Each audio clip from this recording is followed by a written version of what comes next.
Good afternoon, everybody, and welcome at this webinar.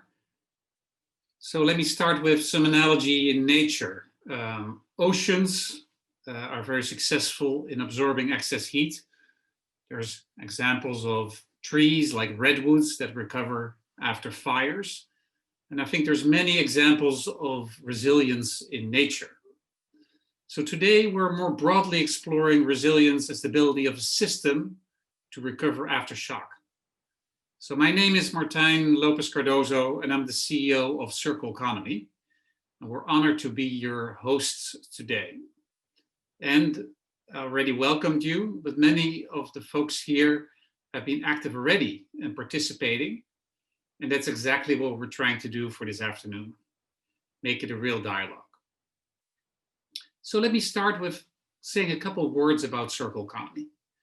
We're an impact organization out of Amsterdam, but actually since the pandemic hit, we're distributed pretty worldwide. And our mission is to create practical and scalable solutions for a transition to the circular economy.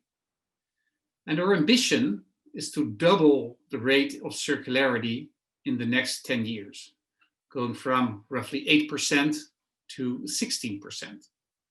And by the way, stay posted, because on January 26, we'll be releasing our latest circularity gap report with the latest number. So please join us as well in that event. And why are we trying to double this circularity rate? Because our goal is to create ecological safe and socially just space for all. That's what we're trying to achieve. And in doing that, over the last years, the whole theme of jobs and skills as it relates to the circular economy has been becoming more and more front and center. And that brought us also to the theme where we're here today, the theme of resilience. So let me give you a little bit of context. It's hard to fathom, but like it's only a year ago when we heard about the first things about COVID. And the first reports out of China, then a couple out of Italy, Germany, and then spread quickly across the whole world. And already in March and April, we heard the calls about sort of building back better and improving resilience. Frankly, there wasn't a lot more than, we have to rebuild after the crisis. And, I think I also had a couple other observations. It was also quite a Western perspective with, of course, if you have a lot of money and a lot of money to invest, building back is easier than if you will be hard hit by a massive recession. That, of course, will hit the poorest regions much more than lots of the Western world.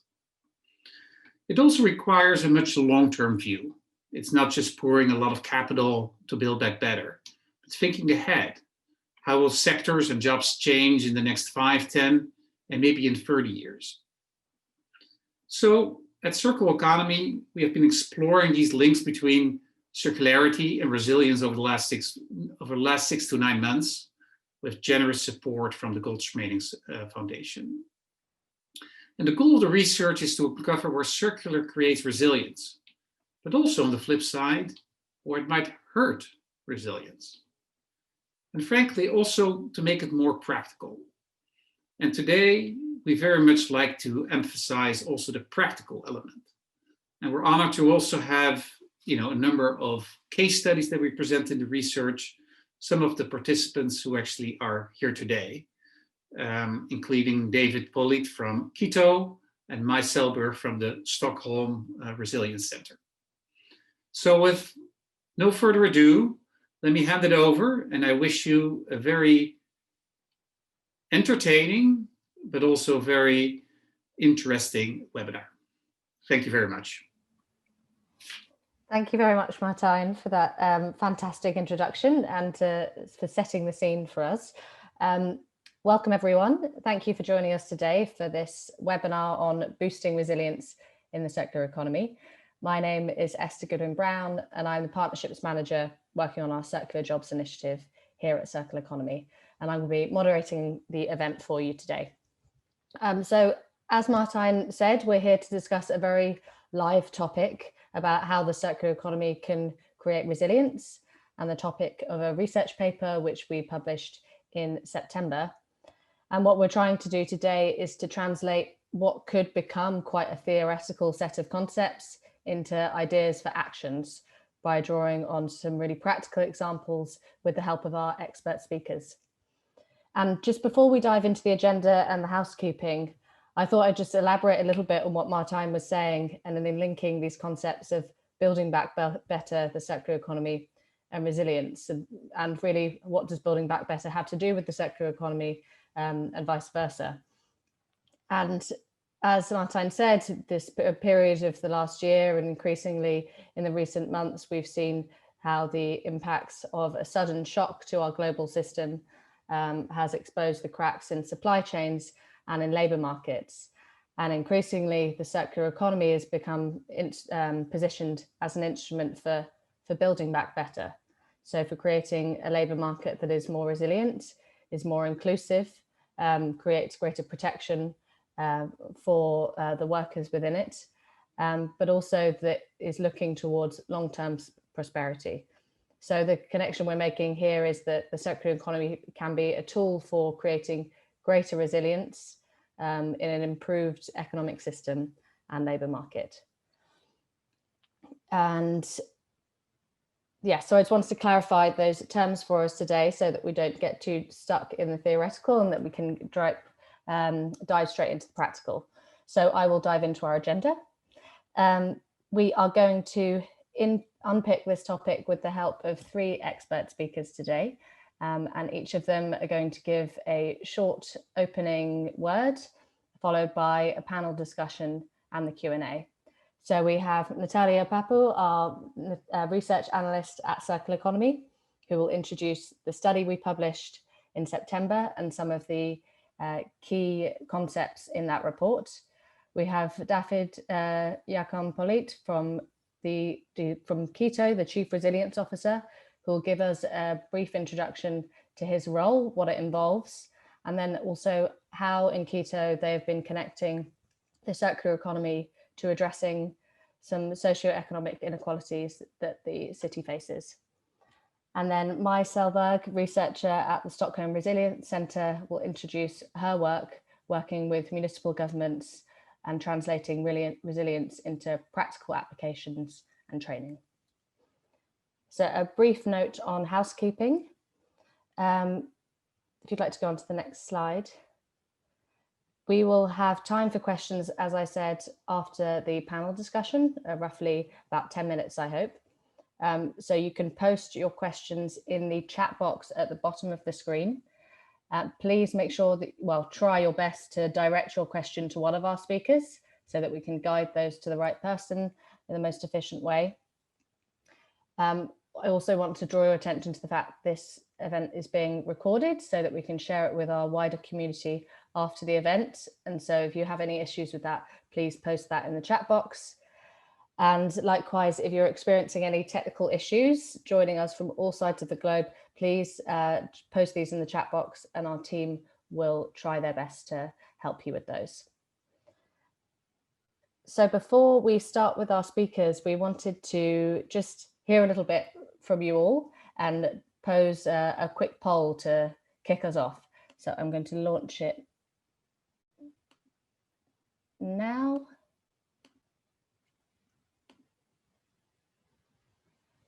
Okay, so you should see the questions up on your screen, and I'll give you a couple of minutes to answer it. So it's thinking about this concept of building back better, and how confident are we as a collective group here today that the circular economy is an instrument for helping us to do that, for building back better. I'm seeing a lot of confidence, which is lovely to see. Also, a couple of people feeling that it's too early to tell, which is a fair assumption, I think. I'll just give another few moments for people to cast their votes. Great, I think we've got them all in there. So yes, I will publish those so you can see them. So we can see that roughly just over half of us are quite confident in the idea of the circular economy helping us building back better, and some people a little bit more conservative, it could happen. So I'm hoping we can dive into this concept and reflect on that throughout this event. And so I'd now like to hand over to Natalia, who's going to give us a recap of the research that we published in September. Thank you, Esther. And if we move to the first slide of the presentation, I think 2 more.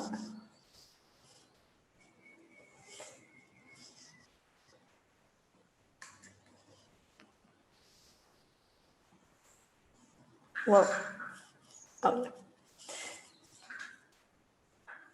In the meantime, as we get that presentation up and running again, basically, as we've heard from Martijn and Esther already, we are really living in a world that's characterized by constant change, complex systems, unexpected disruptions, and yes, if we go back. One more there. Next one. Yes, perfect, thank you. So as I said, we are living in this world. It's characterized by constant change, by complex systems, by unexpected disruptions, as we've definitely seen through the past year, and holding a deep uncertainty for the future. So if we go to the next slide. Basically, what we are well aware is that the circular economy allows us to collectively reimagine and redesign our systems, and doing it by designing out waste and pollution, by keeping products and materials in use as long as possible, and by regenerating our natural systems. And this enables us to realize this ecologically safe and socially just space for all that Martijn was talking about at the start of the session. But we also have observed that through this COVID-19 pandemic, the circular economy has been lately presented as this kind of like magic potion to build back better. And we know there's no silver bullet out there for anything. So if we go to the next slide, what we've really been asking ourselves is, how is resilience actually boosted or hindered by the circular economy and by its strategies? As we cannot ensure that every circular economy strategy implemented, it's also supporting building a more resilient system, we needed to take a closer look at which circular elements actually contribute to both. Next. But first of all, just a short recap of what we mean when we refer to resilience. And this is a very short introduction, as we will hear more about this from its concept and its practical implementation from our expert speakers later today. But resilience basically refers to the ability of a system, whether it's a social, natural, an economic, or cultural system, to recover from a shock. And this shock can be an economic crisis, it can be a global pandemic, or a natural disaster. We can also consider different scales of resilience, spanning from the individual to the collective, and also different levels of implementation. But actually, how do we build social ecological resilience?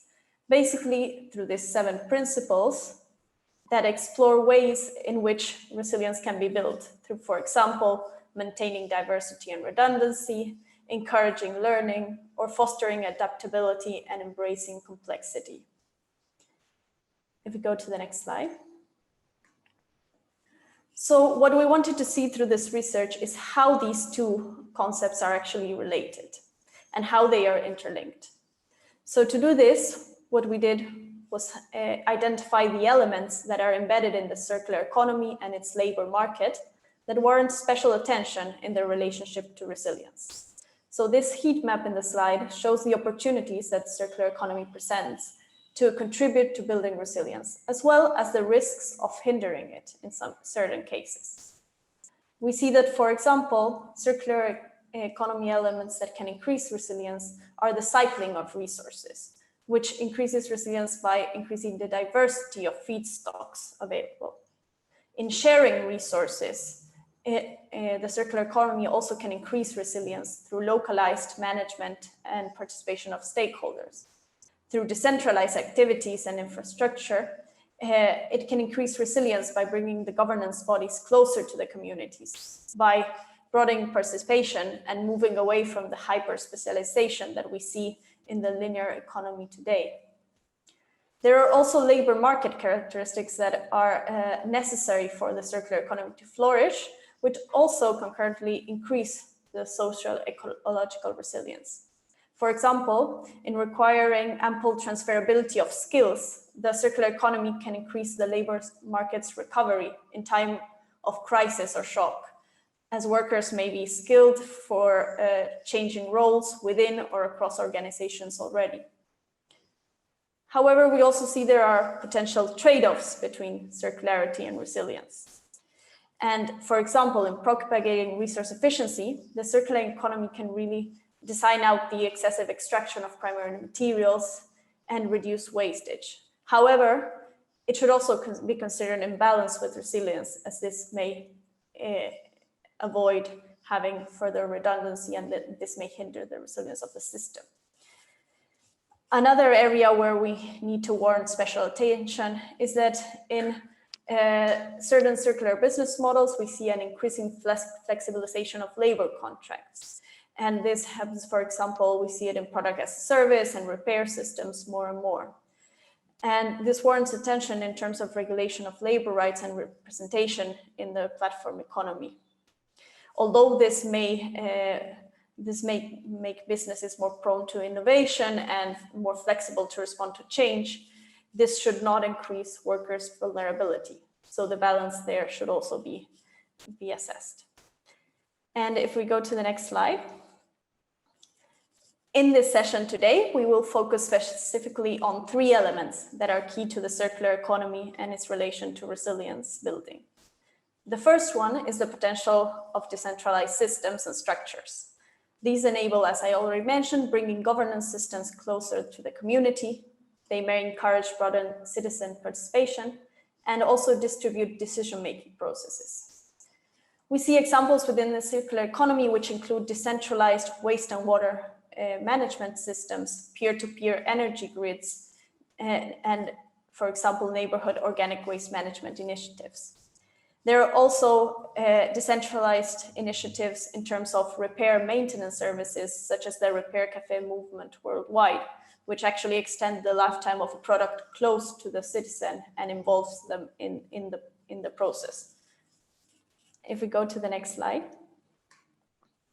The second focus point for today is related to labor mobility and skills transferability.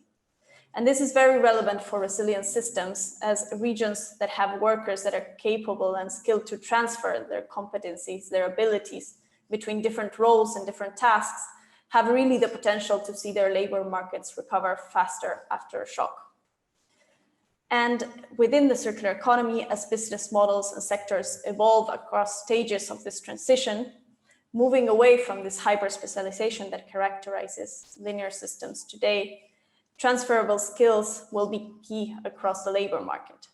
For example, if we look at the rise of servitization requirements that will be expected in the circular economy, transferable skills such as maintaining customer service, creating solutions, developing critical thinking, solving problems, and assessing risks become really essential. If we go to the next slide. The final point we will be focusing today is on resource efficiency. If we look at a resilient system, it really relies on alternative and substitute elements to replace disturbed or lost resources in the event of a shock.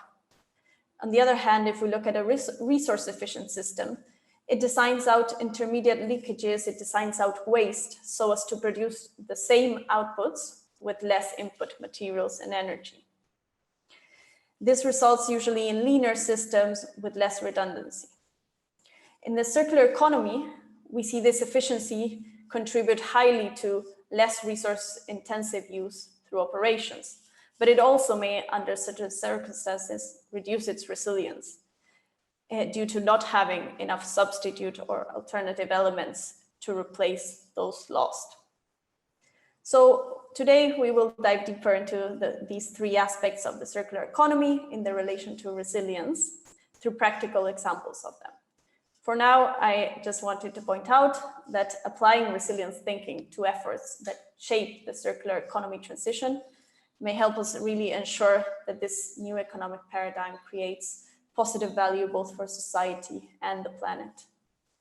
I will now hand it back to Esther to move forward. Great, thank you, Natalia, for giving such a clear overview of the study and helping us to unpick some of those terms that we'll come back to in the panel debate. Before I hand over to our other speakers, I'm going to launch another poll so we can hear from our audience again before the Q&A. And so you should see this come up on your screens. So this time, building on some of the concepts that Natalia just introduced to us, we're interested in what you think are the circular economy strategy or the circular economy strategy that is most important for creating resilience. I'm seeing, yeah, quite a strong lean towards one of these options. I'll share with you shortly.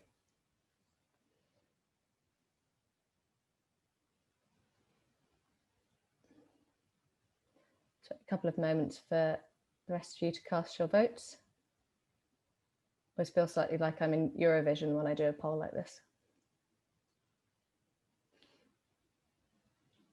Okay.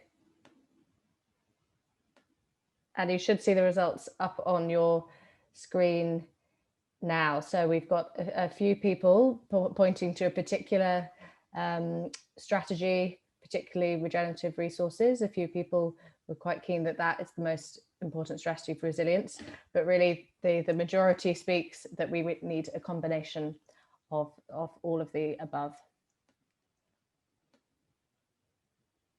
Okay. And now I would like to give the floor to our second expert speaker, David Jácome Polit, the Chief Resilience Officer at the City of Quito. Welcome, David.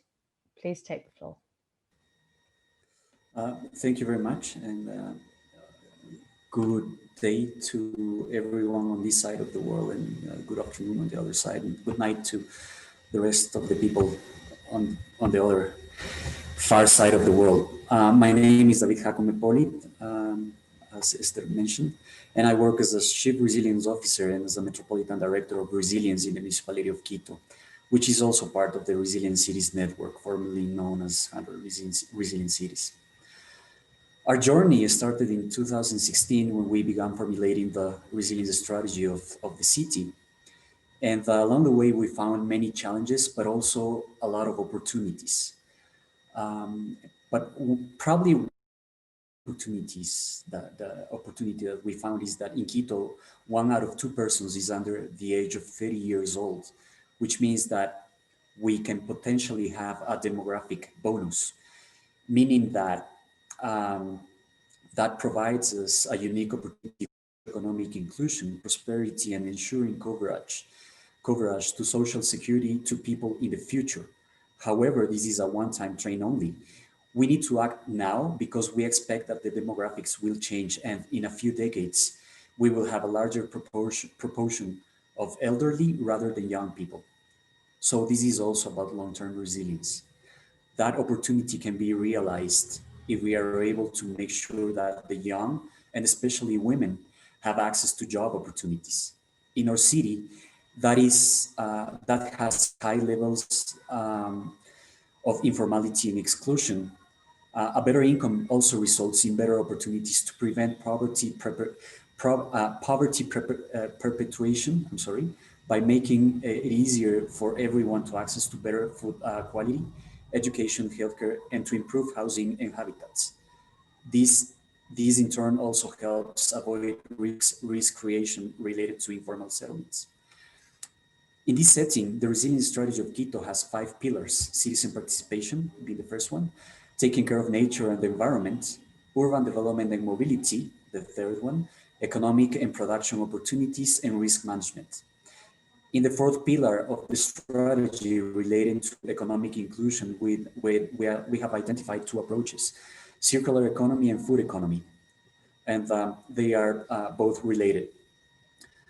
The first one, circular economy, looks at industrial activities, mainly in the formal sector.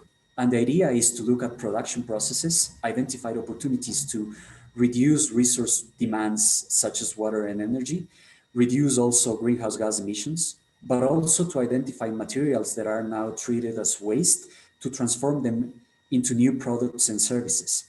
In this sense, we put together a pilot project for the Inter-American Development Bank and the Avena Foundation. And now we are looking at around 10 entrepreneurial projects together with the academia and 7 industries. And as a result, several waste streams will be reconducted into resource streams. This is important in Quito, and that differs from many other cities in Ecuador, since we have a higher percentage of young people with access to a university degree. Nevertheless, they are excluded from the labor market. The second approach, which is basically about food economy, aims at strengthening access to fresh, local and organic produce, but with a focus on the most vulnerable, usually in the informal economy. Many of the transactions that happens in the food system of Quito are not registered anywhere. So there is not possible to really understand what's going on around there. But as a response today, and as part of the Agrupar Participation Urban Farming Project, around 1,600 families produce most of their food, where 50% is for subsistence, meaning that they have no other way to access food because they are food insecure from an economic point of view. And 80% of them are women, either head households or single mothers, which in turn provides economic independence in a highly machista society. So this is a story also of gender empowerment and making sure that these people not only address their food insecurity problems, but also these cultural problems that affects us so much.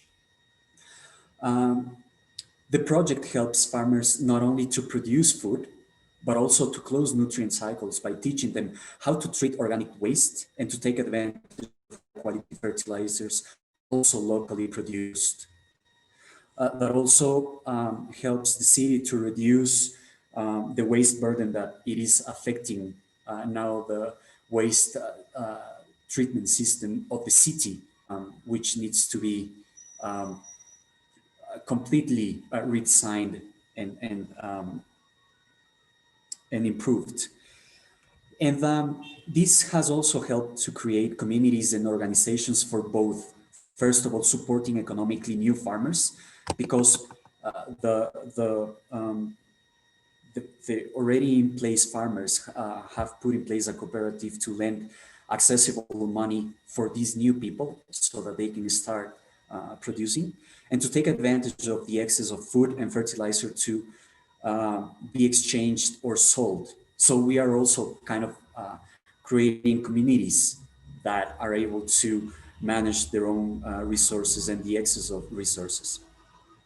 So in a nutshell, this is one way of how Quito is building urban resilience with the circular economy and food economy as an entry point.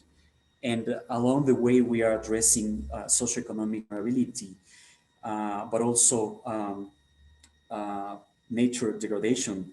We are helping to avoid that, but also to avoid risk creation and to reduce risk in the long term. But most of all, thinking about the future of the city and how can everyone be fully covered and have social support networks around them. Thank you. Thank you so much, David. It's really interesting to hear the practical examples of the work that you've been doing, but then also, particularly as someone that works on employment issues, hear about that difference between the work that you're doing with the formal and the informal sector, and the need to really take into account both sides and bringing in elements of environmental resilience, of gender. It's a really, really fascinating holistic approach that you're taking. I'd now like to invite Mai to unmute herself and take the floor and to introduce a little bit about her work before we go into the panel discussion. Welcome, Mai. Thank you. It's really good to be here, and thanks for inviting me to the webinar. And interesting work that you've done with the report. I think it's really good that you dive deeper into this comparison and contrasting, looking at resilience and circular economy. So I'm a researcher at Stockholm Resilience Centre at Stockholm University in Sweden. And the research center is interdisciplinary center looking at sustainable use of and management of natural resources in different places across the world. I mostly work with food systems and mostly in Sweden, but also worked with research and training in resilience thinking with the civil servants in local or regional governance organizations, also mainly in Sweden, but also with some exchanges with people working in different places, learning from each other. Yeah, and I would like to also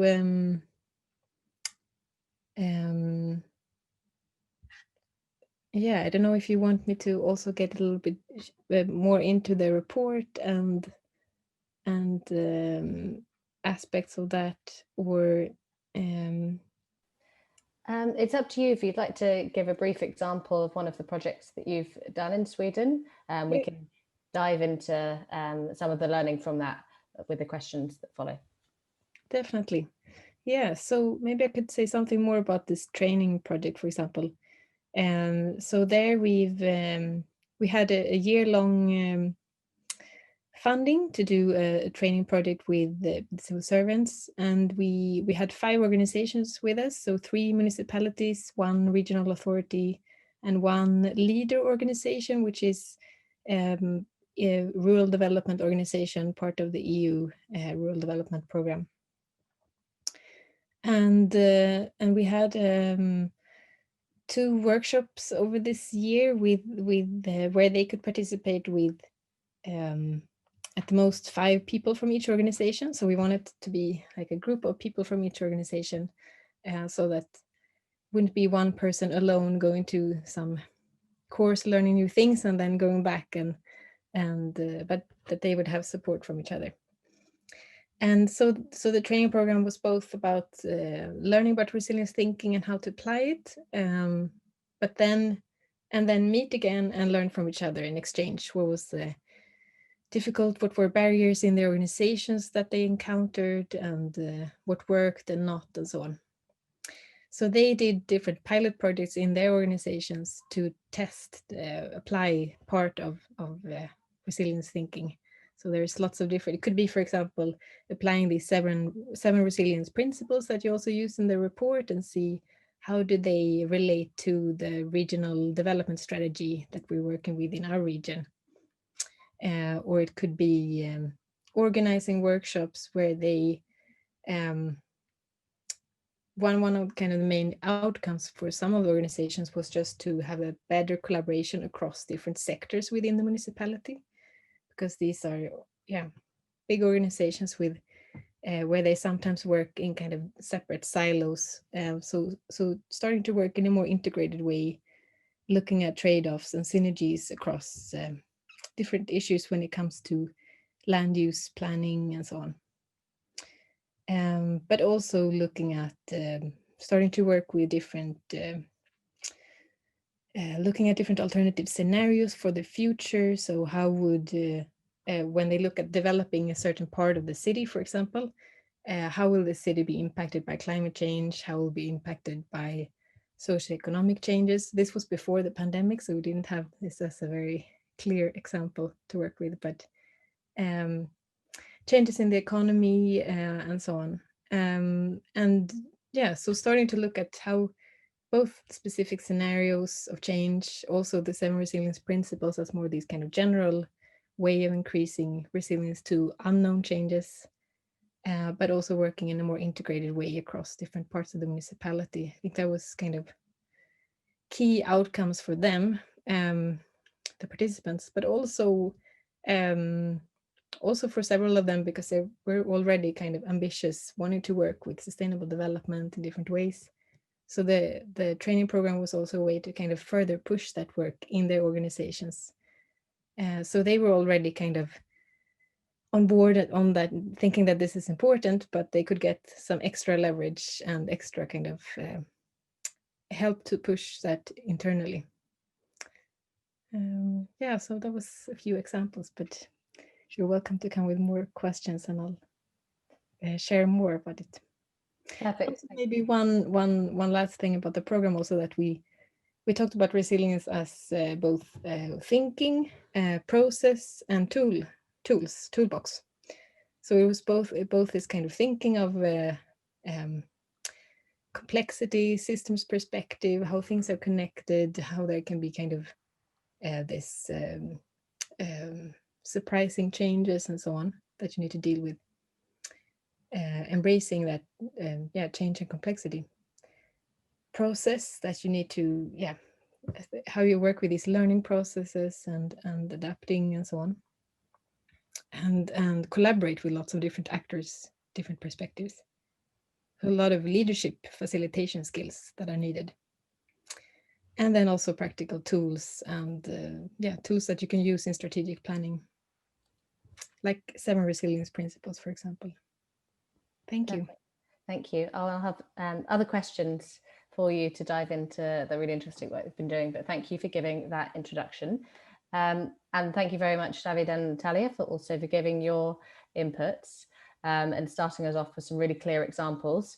We're now going to go into the panel discussion, and we hope to have 10 to 15 minutes for questions from the audience. So I've already seen some questions flying in.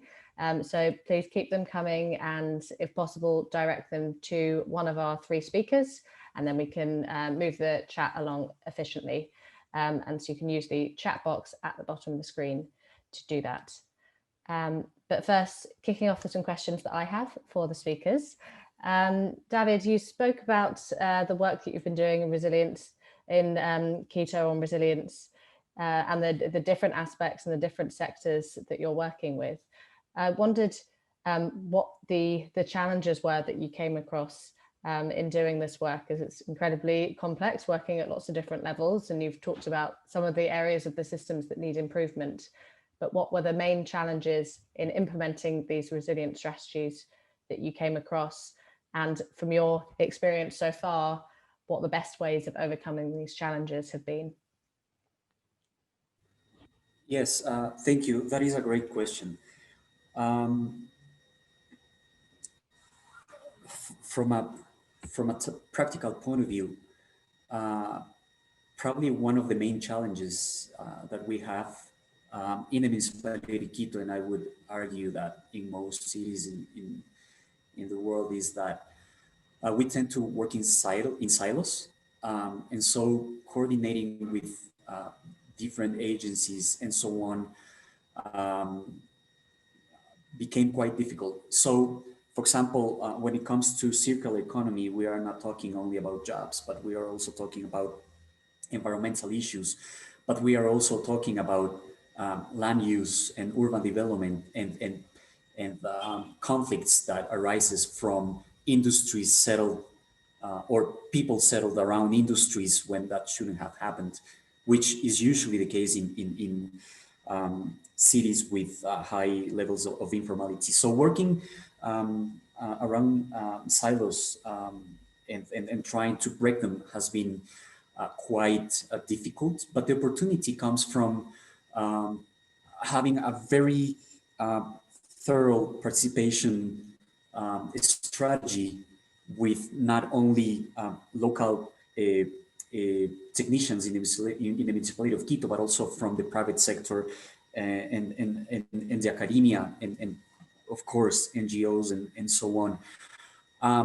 That has helped not only to identify these different challenges, but also to come up with possible and feasible solutions.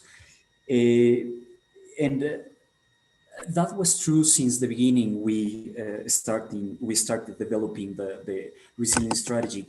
And one of the most interesting results is that now we have here in the municipality people who own the circular economy project that I was mentioning before with the IDB and with Avina Foundation. And also we have the urban farmers that really own their project, and they are willing to support other farmers and so on. So besides understanding cities as complex systems, as sometimes only the physical systems, we are also working with the social systems and the network around them, and somehow understanding how they work and how we can really move forward with a full agenda. That has also helped the resilience office of the city of Quito to keep working, even though we have had changes in the administration, which usually stops this kind of work in cities in South. I hope my answer was sufficient and it satisfied the question. Absolutely. I just have a brief follow-up question, because you've spoken about the role of involving the private sector and technical actors in order to develop these solutions. And you also spoke about earlier in your introduction about the need to create these social protections across the city for different people. And I wondered how or whether you are working with social enterprises or cooperatives, and how that part of the social economy plays a role in the city, if at all. Yeah, well, it does, and it works in different levels. So probably the entry level is that we work with communities, neighborhoods, and neighborhood leaders. That is, from an implementation point of view, for the resilience strategy, that is an entry point. So what we do is we work with neighborhood leaders and neighborhoods, communities, and so on, by approaching them and by making them part of the efforts to develop their own plans that allows us to connect with, let's say, with many of the people in the city. But then when you move upwards, basically we try to develop initiatives and projects and programs by always having 4 legs. Let's say the most appropriate agency from the municipality of Quito and other agencies involved, of course, but then also the academia, private sector, and usually NGOs besides the community. That has proven to be quite important, not only for the resilience, not only for building resilience of the city, but actually to build resilience of these resilience projects. Because I'm going to be honest here, some of the projects, when the administration changed, were simply finished. But the ones that continued are the ones that were able to have these 4 legs. So from an implementation point of view, doing this is quite important. So now we have a project in circular economy with communities and private companies in an industrial polygon here in Quito. But also we have another place of the city where we are implementing a nature-based solution project, also with the community, with the private sector and with the academia, and with the help of the European Commission, because it's a 2020 project. So it's basically a mechanism of working, and I think it becomes not an option, but right now it's clear that it is a must to have involve all these different parts. Great, thank you. Really interesting to think about who needs to be involved in these types of strategies in order to be a recipe for success. My next question is for Mai. And so we're obviously speaking a lot today about how resilience can strengthen the circular economy and the connection between the two. And I wondered if you could reflect on how you think resilience thinking can strengthen circular economy policies or initiatives in different regions and cities, and through the work that you've spoken about in translating research on resilience into these practical applications, what the different ways are of implementing circular strategies that you've come across. Thank you. Yes. I think in general, I agree with the report that circular systems are not kind of resilient by default or automatically. I think it's something that we need to explicitly take into account. And I would also want to highlight that in the report, you focus on resilience as capacity to recover from shock. But often we include kind of these three capacities in resilience: capacity to persist or kind of recover maybe from a short-term shock, but also to adapt to ongoing changes and stresses, and also capacity to transform to sustainable and just pathways. And I think that you also talk about this in different ways, but I just wanted to highlight this some more, because I think it might be different sometimes, the things that what you need to do to adapt, but then to transform, you might then focus on other things like innovation and things that are really can support these transformative capacities. And I think from a resilience perspective, I think there's some key questions then, if you want to think about how want a circular system to also be resilient. I think you have to think about the scale of the circular system. So it will be very different conditions if it's local, regional, global.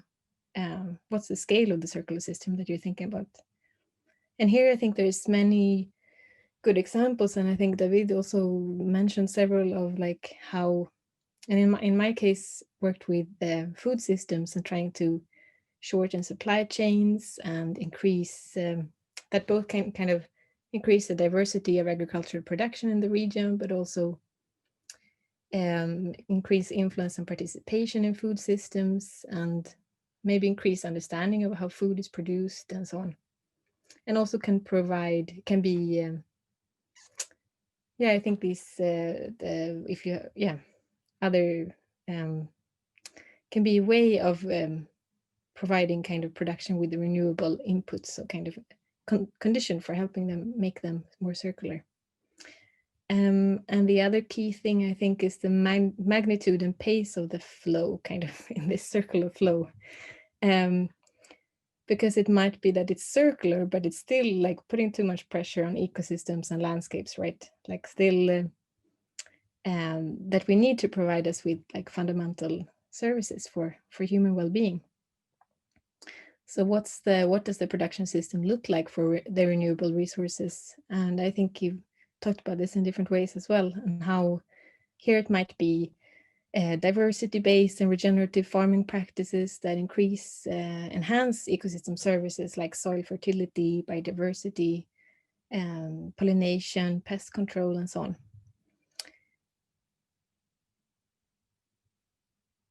And also, of course, like how are these what are the consequences of these systems on outside of the organization and on the resilience of ecosystems and communities in other places? So what are having this kind of broad perspective on consequences? And I think the last thing that you also talk about in the report, and I think is really good, is how are these systems, who are involved and how are they governed? So how are you kind of building this capacity to learn and be flexible and adapt? And as David was talking about, the different actors that are participating and possibility to influence, and how you're drawing on different kinds of knowledge into these, how you work with these systems. learning across sectors and yeah, because there will, as I think you point out really nicely, that there always will be these, always need to, yeah, things will change, and what is most sustainable today might not be the most sustainable tomorrow. So there is this need for continuously learning our way forward. But that was maybe more of the general things, and yeah, maybe you want some more specific examples. No, I think that's fantastic to that you brought in a lot there, which I think is really relevant. So thinking about, obviously, in the last year, our idea of resilience has been very much pinned to the big shock, to the economic system, and then the circular economy being this instrument or this gateway to a new system that we might see in the future.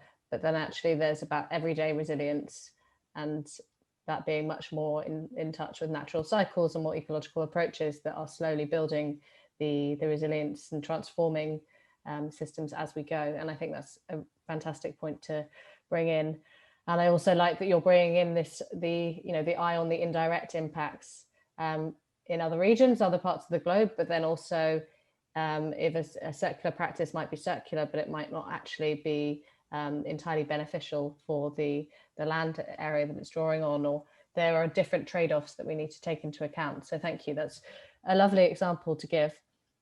My next question is for Natalia, and we're obviously speaking a lot today, and as I just said, about the need to understand the circular economy contributing resilience, particularly in the context of green recovery. And building back better, as it's the biggest issue that all of us are facing on a higher level, but in our everyday lives at the moment. And so I wondered if you could just reflect generally on what opportunities you think the circular economy presents for really doing things differently. So on that big macro, on that economic level, but then also maybe building on what Mai has just pointed out on more of the everyday, the community level. Thanks, Esther. Yes, of course. And I think from what we heard already, we have already kind of unpicked some of those opportunities. And I think there are two key focus areas that I would like to bring up. The first one is that we have already seen also through the examples in Quito and in Sweden of working with local government and local communities, that the management of common resources that can be looped back into the production cycle is definitely an opportunity to increase the resilience of both the communities, but also of the subnational regions, dependent on their specific contexts and resource use. And the other area to point out, I think, is the opportunity that the circular economy presents in both reducing resource use, but also in diversifying the way in which we use resources and materials, and keeping them kind of as long as possible in their highest value through different kind of cascading strategies, through reuse, repair, remanufacturing, recycling in the technical cycle, but also through the biological cycle of circularity. And I think this is a very important point to increase resilience for businesses, as well as it presents a very good opportunity for new employment, new jobs in certain areas of value chains that are not really explored or really scaled at the moment. And maybe I wanted to share in terms of practical examples, because we've seen through these past weeks, we've been crowdsourcing cases that you've all contributed to. So I just wanted to share some of those examples that refer to these two focus points that were brought up by all of you. And in the first place, we see kind of examples of opportunities in relation to the power that localized energy mini-grids have and how they are prone to faster recovery in the face of environmental disasters, such as hurricanes. But we also saw examples more from the day-to-day life and the day-to-day adaptation of workers, and the opportunity that social enterprises, for example, create in employing workers with a distance to the labor market, in the recovery and reconditioning of the different materials and resources. And we see examples in the crowdsourced board from clothing to computers, so very different kind of products, very different sectors, but all of them link back to this opportunity. And finally, the last point that I thought was very interesting emerging from this board was the opportunities created between the links through innovation, circular economy, and resilience.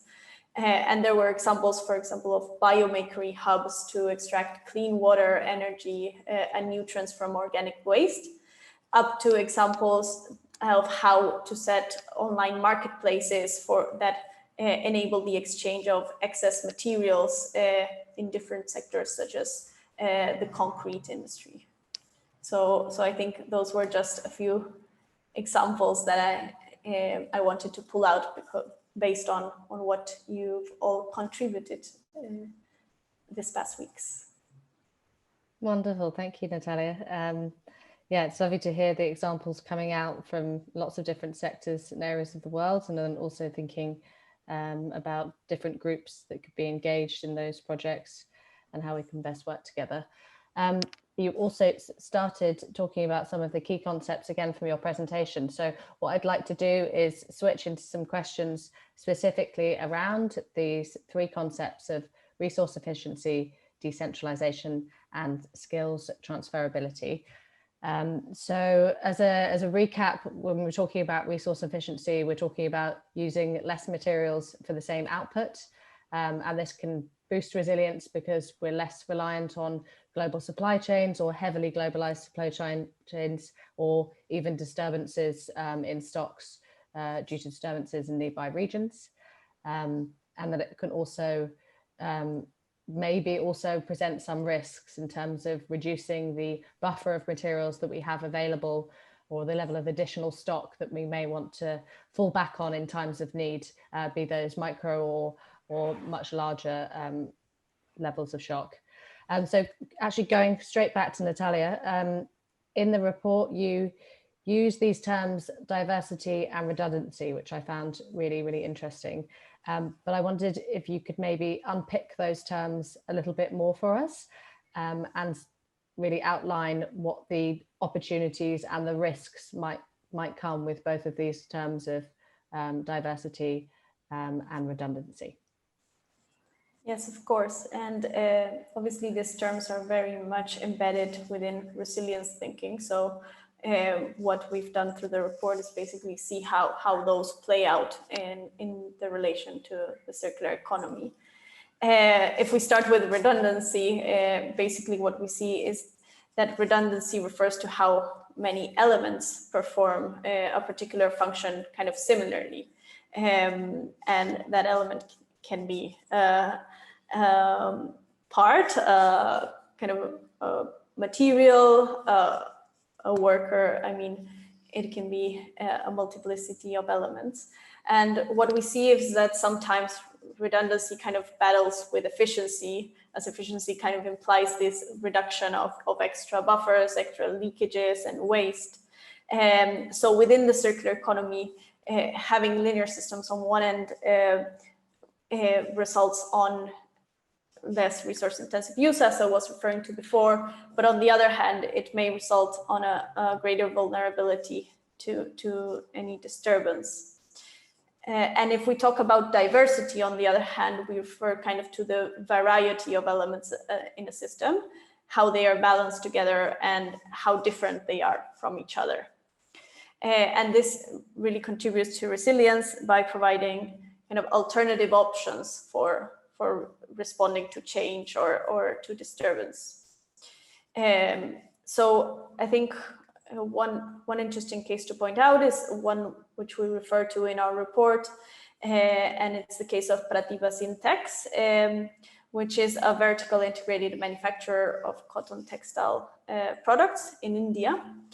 And I think this case is interesting to look at when looking at this kind of diversity and redundancy concepts, because the interesting thing is to look at how a manufacturer, a cotton grower, makes decisions on where to build in efficiency and where to build in diversity in order to ensure a more resilient system for their business. And in this case, the efficiency is very much incorporated in the manufacturing processes and in the facility. So in the efficient use of water, of energy, in terms of use of renewable energies linked to solar panels and biomass briquettes for kind of boilers, and also a switch to LED lighting and kind of installing monitoring units for the power use across the facility.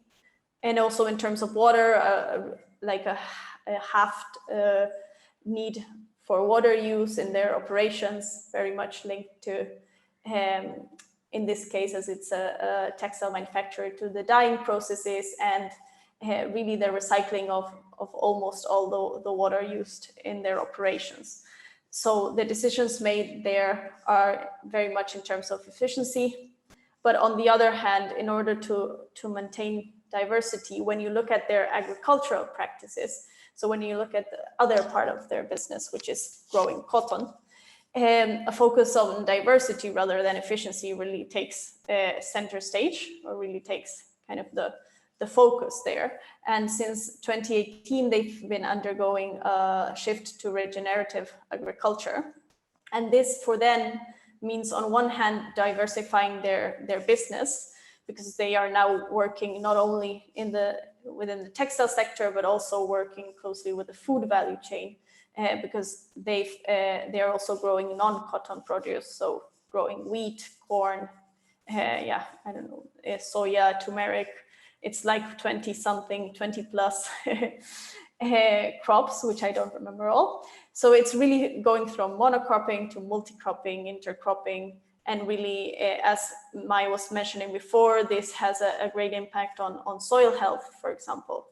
But I think this diversification is not only relevant in terms of the environment, but also in terms of the farmers in the process, because they work with farmers cooperatives, and they've seen really, first of all, the farmers have diversified their income sources, because now they're not only dependent on one crop, but rather on 20 plus. But they've also seen an increase through the past years in the amount of income of those farmers, which leads also to food and financial security. So I think this kind of this balance in terms of business decisions is also important when we're thinking of how the circular economy and resilience relate to each other. Great, thank you for bringing in such a lovely example. I wanted to also just generally, outside of this example, perhaps how this concept of redundancy, which we used a lot in the paper, relates specifically to labour and the distribution of workers. Well, I think that's a two-sided coin, because when we hear the term like labor redundancy or so on, we are usually prone to thinking that there is no longer a place for that job, right, anymore, because it's become redundant, if you think about how you're used to hearing about it. But I would say, when you think about redundancy in terms of kind of substitute elements, or how you can prepare for shifting roles and shifting skills, it's also very interesting that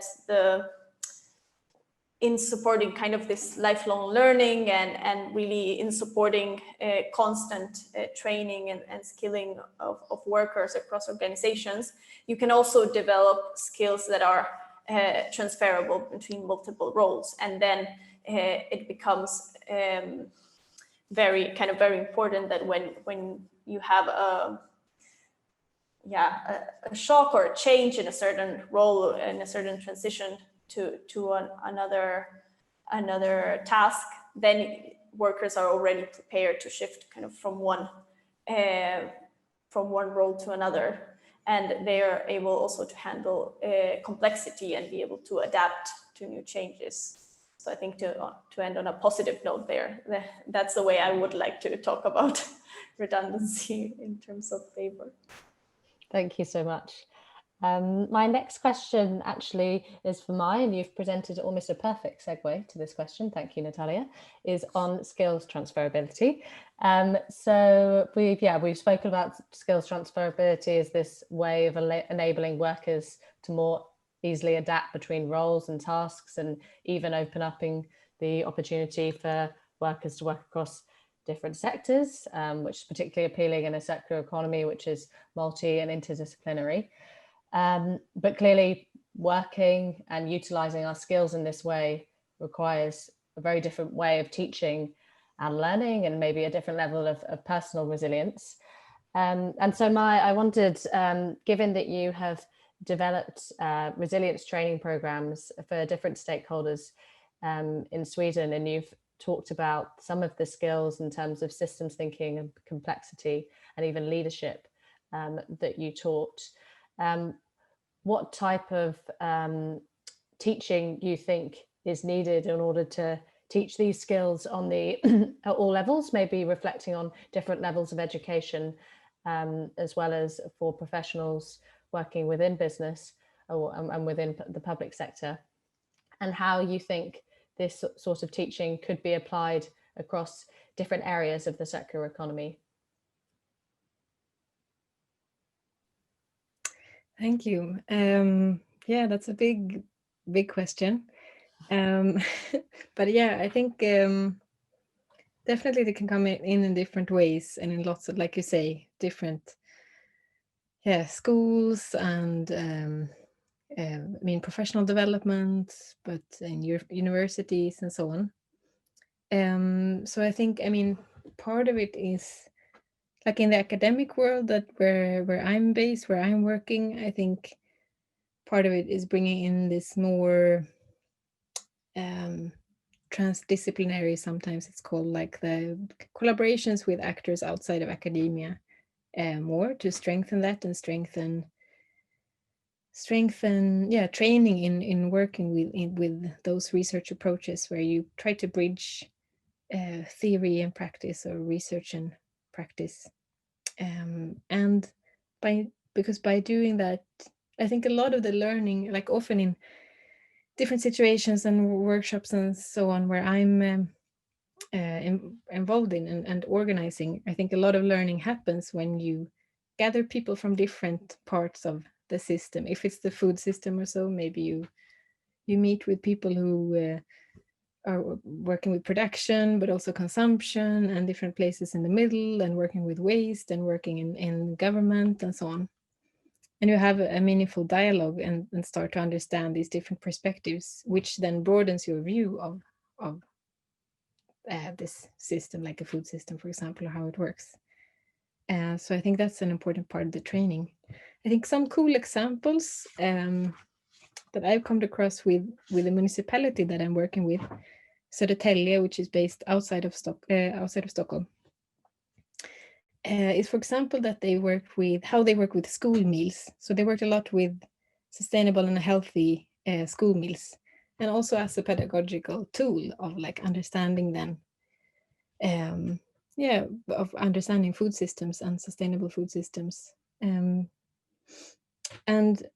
their concept for sustainable school and healthy school meals was also developed to think about kind of Baltic friendly food, because the Baltic Sea has problems with eutrophication, and then what would the farming look like that decreased the eutrophication in the Baltic, and what would the meals look like that were based on this farming. And that's the research that's behind this concepts for meals that they're using, and then they're developing kind of pedagogical material around that as well, to also work with school kids. So I think, that kind of very embedded, also practical way of getting an understanding of sustainable food systems, I think it's a cool example. Yeah, it's a lovely example. Yeah, thinking about how just a meal can turn into like a lesson, but also skills that they can take with them, and then also be impacting the ocean. I think I wish my school meals when I was younger had contributed in that way. I very much doubt that they did.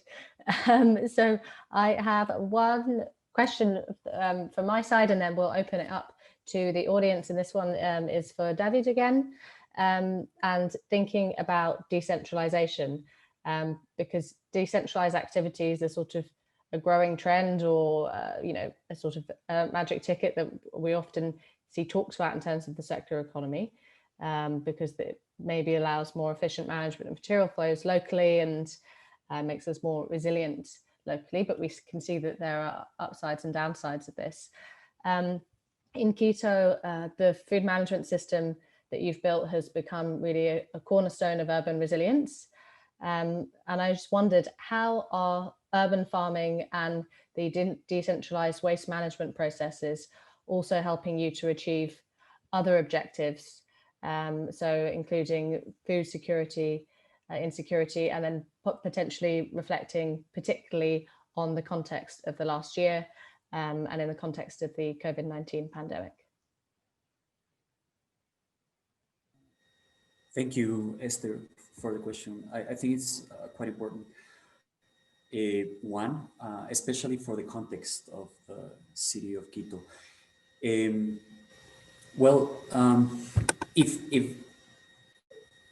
I would just give a very palpable example of what happens here in Quito, and why decentralizing, for example, when it comes to food production, why decentralizing the different sources is important. In October in the year 2019, we had a social uprising because the central government wanted to, let's say, cut the subsidies for gas. So many indigenous population came into Quito, and many of the roads were blocked, and many of the businesses and shops were closed. And what it is a problem here in Quito is that food comes mainly from two roads, from the north and from the south. So 80% of the food comes from these two roads, 60% from the south, 20% from the north. So the social uprising took around 10 days, and by the day 8th, we were having actually problems to let's say distribute food for everyone in the city. We were not completely left out of food, but we were really feeling the shortages. So we are highly dependent on road infrastructure that can be affected by either this kind of challenges, or we are in a seismic region, so there can be earthquakes or volcanic eruptions or whatever. So we really need to decentralize how we distribute food. That'll be one of the examples. The second example that you are referring to is the COVID-19 pandemic. So that created problems because we were not able to leave home, and the way we would usually access food was not there anymore in an easy way. So in these two cases, it turns out that the people who were most able to respond in a more properly way were the urban farmers. They are the ones who were producing most of their food in their yards, and they were also treating their own organic waste. Let's take into account that 60% of the waste here in Quito is organic at a serious scale. So they were feeling the food insecurity less than other people, and the waste management system was also less overwhelmed, let's put it that way, because they also were not working properly or operating in a proper way. So that is only a small example of how we can, let's say, create redundancies in terms of food production, but also food distribution, because the excess of the food that these farmers were producing, it was either distributed to other people that were in need, either sold or let's say donated. So there was also this social dimension in the response capacity of the city, and understanding this kind of the dynamics of how the cities can be affected and how can they be mitigated is an excellent opportunity to build resilience and to use circular economy for that purposes as well. Thank you so much.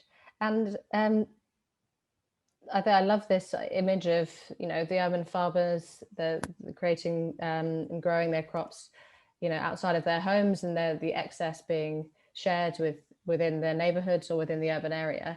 To what extent do you think that kind of activity will carry on, hopefully, eventually in the next year or so when life starts going back to normal? And is that something that Quito as a municipality would be wanting to help maintain and spread to other urban areas? Yeah, well, the urban farming has been around here in Quito for almost 2 decades now. What we have is an enhanced program with a lot of features around it.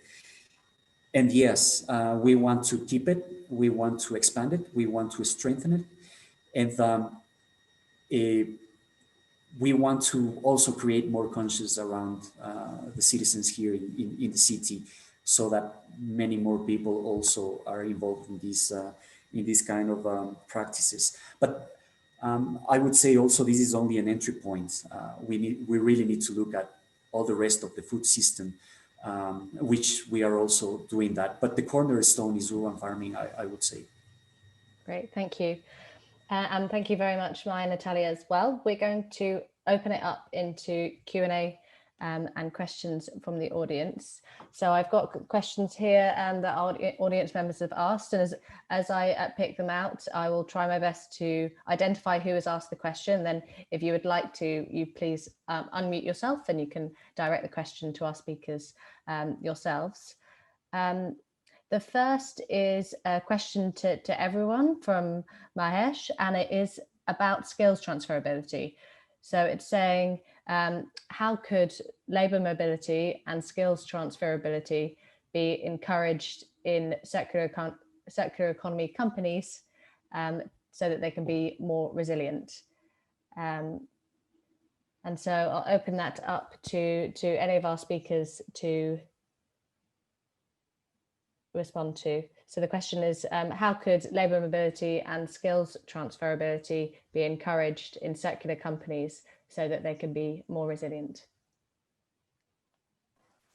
I think if I may kick off, I think an important part of encouraging skills transferability and labour mobility within organizations, on one hand, of course, it's always kind of top management alignment, but on the other, and kind of proactively presenting opportunities for employees to train and cross-train across, like outside of their main tasks and roles within their specific role at the moment. So really getting to know and getting skilled in what's happening in other parts of the company is really important. And I also think there are nice initiatives in terms of setting up kind of cross-cutting projects, innovation projects, for example, within companies that are cross-cutting to different areas, different departments, and that based on that, employees can also take project ownership and kind of lead those innovations forward. And I think that also gives, I think it gives you more confidence also in the potential of your role, not only within your particular task, but rather within the broader organization. Great. Mai or David, would you like to react on that question?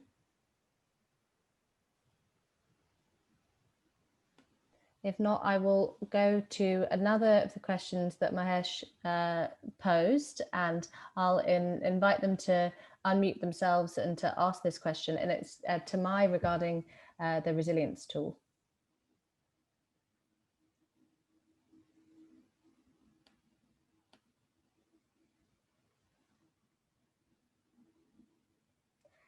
And if they're not comfortable unmuting themselves, I'm happy to ask the question myself. This question is, yes, to Mai, and it's asking whether you can provide some examples of the resilience tool that you mentioned earlier on. So particularly maybe elements of the tool and who it's used with.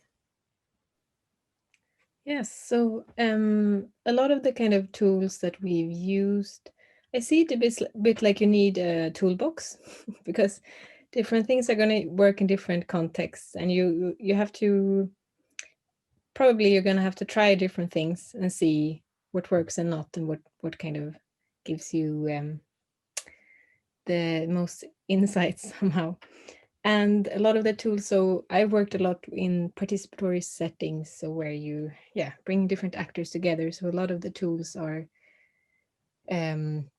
can be kind of analytical tools, but also often kind of exercises, participatory exercises or so, where you learn about and kind of learn together. It can be everything from simple thing like making a timeline of what has been the changes in the place where you are, if it's the city or a food system or so on, and looking at maybe and together putting up different, what have been key events during this time, what have been changes and trends, how have we responded in those times, how have the responses been, what have been sources of resilience, what have been vulnerabilities, and looking at not maybe like just the past few years, but looking at like a time scale of 100-200 years if you can, to really see like this bigger picture, how things have changed.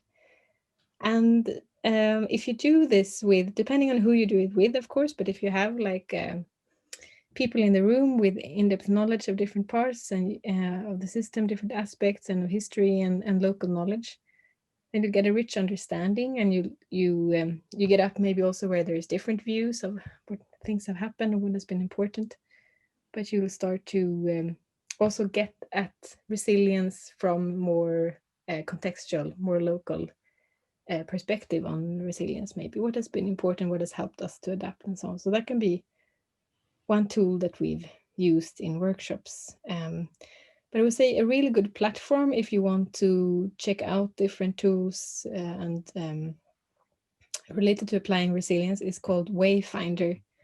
So it's wayfinder.earth, and I can put the link in the chat. And it's a process guide for working with applying resilience thinking. And it's quite extensive, but there's lots of things there that you can also pick different parts and use. Perfect, thank you.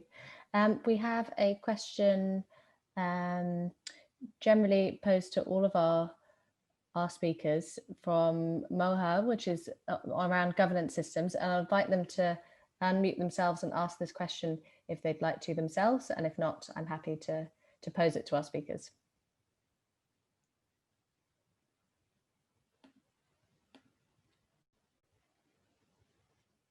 I'll just jump in and ask the question then. So this is a question about governance systems, and oh, sorry, if you've picked up your microphone. Yeah, can you hear me? Yes, if you'd like to ask the question to our speakers yourself, that'd be fantastic. Yeah, just asking if there are some startups where we success in putting together innovation and enterprise and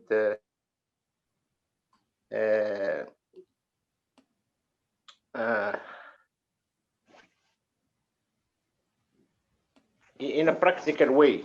I mean, because one of the problems of circular economy is that it lays on innovation and technology and research. Okay, so this is not always easy to handle and to make it available.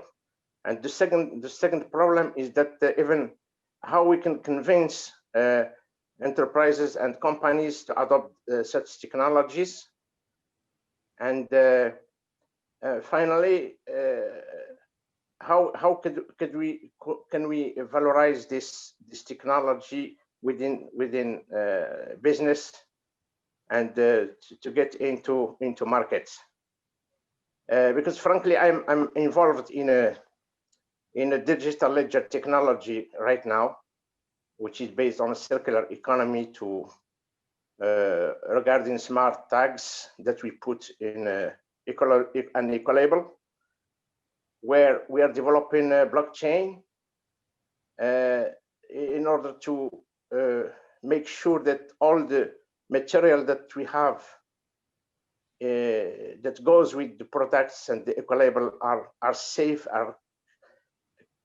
and cannot be, I mean, changed throughout the value chain of the products. And then we use this technology to and it was difficult, you know, to work with small farmers and small cooperatives to adopt such kinds of technologies. So we were led to work with a very multinational company that can support this technology. And then right now we are seeking opportunities to sell these products in some ethical markets. Okay, thank you. So now the challenge is how to bring together these three elements of the circular economy. Sure. So it's a problem of as our colleague from Quito mentioned earlier, is a problem of coordination, and everyone is working in silo, and it is we have to be, I mean, all and to make to find out some governance systems that put together these three elements: innovation and enterprise, and in one governance system. Perfect, thank you. So it's a question to our speakers of any examples they have of governance systems that have worked well for connecting innovation enterprises with governments and other players in the startup field. I have an example. I'm not sure if it's exactly what, but I can share it and you can see. But it's also related to food and the same municipality that I'm collaborating with, so to tell you, with the school meals. So they also have an EU project where they are working with businesses, small and medium-scale businesses in the Stockholm region, food businesses, and help them to kind of grow and scale up, but also to become more sustainable and in different, I think part of it working with lean and so, but also with different tools and models around sustainability. And I think it's as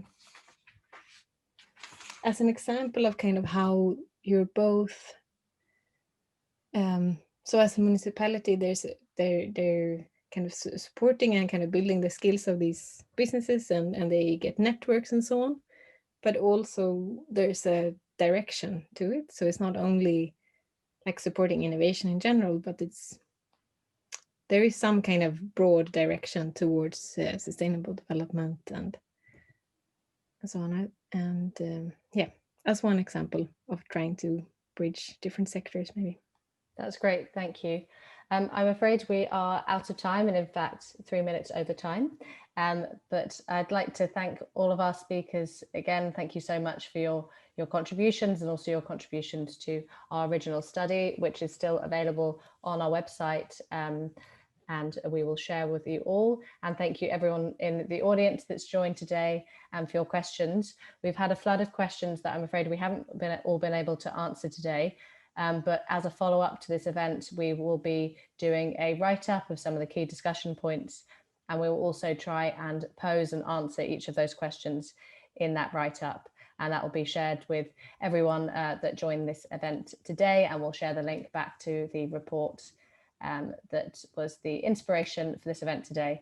So thank you so much again for everyone for joining. It's been a really, really fascinating discussion, and we hope to see you all again at our next event. Thank you so much. Thank you. Thank you for organizing. You're welcome. Thank you. Goodbye. Thank you very much, everyone.